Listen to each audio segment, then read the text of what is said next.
आप और हम सब मिलकर मना रहे हैं आजादी का अमृत महोत्सव। और आजादी के अमृत महोत्सव में देश के स्टॉक मार्केट का और स्टॉक मार्केट में लिस्टेड कंपनियों का यानी कि कॉर्पोरेट इंडिया का बड़ा योगदान रहा है अब तक का जो विकास हुआ है। हमें पूरा भरोसा है आगे आने वाले समय में भी कॉर्पोरेट इंडिया एक ऐसा ही कंट्रीब्यूशन देश की ग्रोथ में करने जा रहा है। और जब हम कहते हैं कि आने वाला समय हिंदुस्तान का है, हमारी अगली जनरेशन का है, तो ऐसे में अगर आप निवेश का मन बना रहे हैं, हिंदुस्तान के आगे की ग्रोथ में अपने आप की भागीदारी देखना चाहते हैं, तो हम आपको नेक्स्ट जनरेशन के लिए बताने जा रहे हैं ऐसे 25 शेयर जो आज आप निवेश करें और जब हिंदुस्तान अपने आज़ादी की सेंचुरी मारे, 100 साल मनाए, तब आपको इन शेयरों में निवेश करके भरपूर फायदा हो। जी हाँ, इसीलिए हमने आपके लिए स्पेशल 25, जी हाँ, ये शानदार 25 शेयर चुने हैं जो आपके लिए हम अब लेकर आ रहे हैं ताकि आप इनमें निवेश करके अच्छा मुनाफा कमा पाए।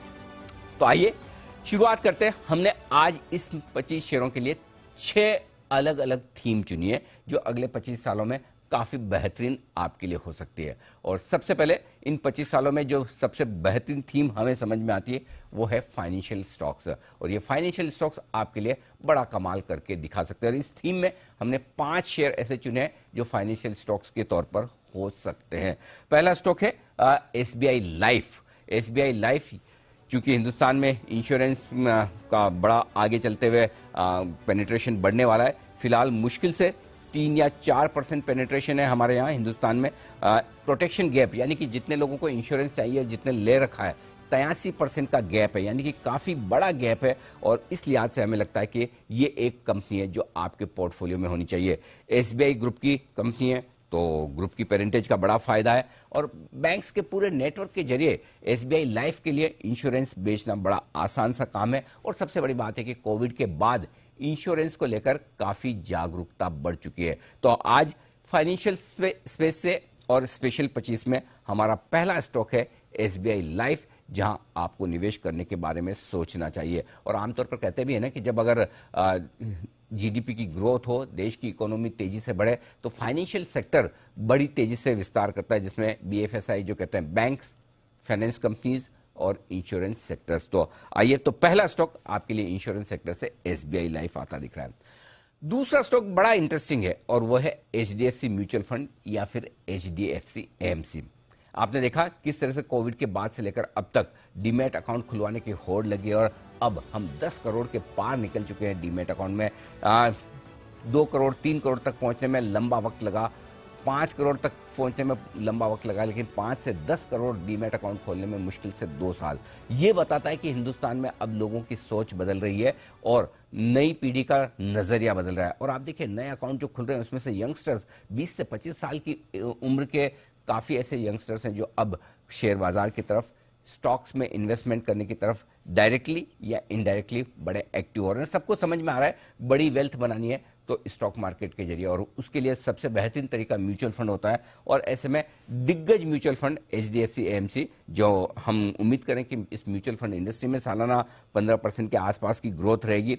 इक्विटी मार्केट के प्रति जो जागरूकता बढ़ रही है और आप देख रहे हैं हर महीने 15 से 20 हजार करोड़ के नए इनफ्लोज, नया पैसा इक्विटी मार्केट में म्यूचुअल फंड के जरिए आ रहा है, जिसकी पोजिशनिंग के लिए एचडीएफसी एएमसी एकदम पक्के तरीके पर बिल्कुल मजबूती से डटा हुआ है।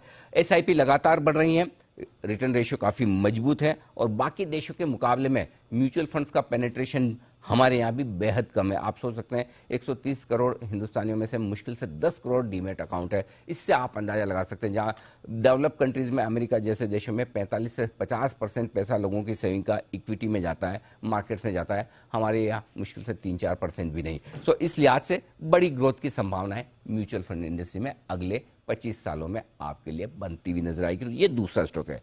अब आइए बढ़ते हैं अगले तीसरे स्टॉक की तरफ और ये है सीडीएसएल। जी हां, दिग्गज डिपॉजिटरी कंपनी सीडीएसएल न सिर्फ भारत की सबसे बड़ी डिपॉजिटरी कंपनी है बल्कि भारत की पहली और दुनिया की दूसरी ऐसी कंपनी है जो लिस्टेड डिपॉजिटरी में। तो डिपॉजिटरी कंपनियां आमतौर पर लिस्ट नहीं होती, बीएसई द्वारा प्रमोट की गई ये डिपॉजिटरी कंपनियां। और पिछले 10 साल का ट्रैक रिकॉर्ड देखिए, आप दंग रह जाएंगे। पिछले 10 साल में 20% सालाना मुनाफे की ग्रोथ इस कंपनी ने दिखाई है, जिससे आप अंदाजा लगा सकते हैं। और अब जिस तरह से डीमैट अकाउंट खुल रहे हैं, जाहिर सी बात है दो ही हैं डिपॉजिटरी, एनएसडीएल या सीडीएसएल। एनएसडीएल चूंकि लिस्टेड नहीं है इसलिए हमने सीडीएसएल को चुना है, और लगातार बढ़ते हुए इन्वेस्टर्स का फायदा मिलेगा और ये और बढ़ने वाला है।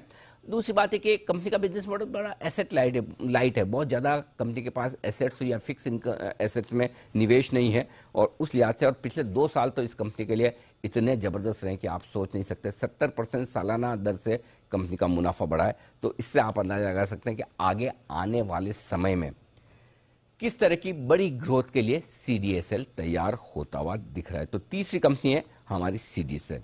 अब आइए एक और बेहतरीन फाइनेंशियल सर्विसेज कंपनी आपके पोर्टफोलियो में रखने की हम राय देंगे। तो जो हम पोर्टफोलियो आपके लिए बना रहे हैं वो दोनों तरह के स्टॉक्स है। कुछ बड़े दिग्गज स्टॉक्स भी हैं, तो कुछ बेहतरीन मिड कैप्स भी, और कुछ छोटे स्टॉक्स भी होंगे। सबका मिक्स होगा, क्योंकि बैंक्स, एनबीएफसीज, इंश्योरेंस कंपनी में आमतौर पर बड़ी कंपनियां ज्यादा है। तो अगली कंपनी जो आपके पोर्टफोलियो में होनी चाहिए वो है बजाज फिनसर्व। 2 कंपनियां थी, बजाज फाइनेंस या बजाज फिनसर्व। हमने सोचा कि इनमें से कौन सी एक चुनी जाए, तो हम बजाज फिनसर्व चुनने के पीछे बड़ा कारण यह है कि यहां पर चूंकि इनके पास बजाज फाइनेंस की भी होल्डिंग है, और बजाज फाइनेंस एनबीएफसी का और फाइनेंसिंग का कारोबार करती है, प्लस बजाज फिनसर्व में इंश्योरेंस का भी कारोबार है। तो आपको फाइनेंस और इंश्योरेंस दोनों इसमें मिल रहा है। और अगर आगे चलते हुए कुछ और बड़े डेवलपमेंट हो तो कहना ही क्या।